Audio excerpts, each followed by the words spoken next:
আমি একটা মুসলিম ছেলে হয়ে কেন দুর্গা পূজায় ঘুরতে গেলাম, ভিডিওটা শেষ পর্যন্ত দেখো, না হলে কিছুই বুঝতে পারবে না। হ্যালো গাইজ, আসসালামু আলাইকুম, আমি Maruf, welcome to my new mini blog. তো শুরু করা যাক। আর এটা আমার 50টা ভিডিওতে 18 ফলোয়ার্স কমপ্লিট করা চ্যালেঞ্জের ভিডিও নাম্বার 21।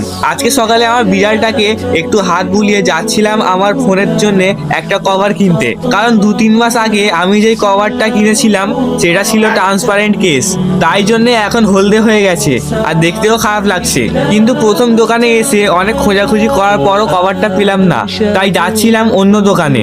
আর গাইস, আমি পুজোতে ঘুরতে যাইনি, ওটা তোমাদেরকে এমনি বলছিলাম।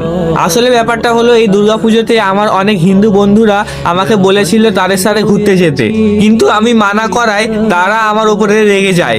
দেখ ভাই, আমি তোদের সাথে অনেক জায়গায় গিয়েছি, অনেক কিছু করেছি, কিন্তু আমি পুজোতে যেতে পারলাম না। সরি, তোরা আমাকে ভুল ভাবিস না।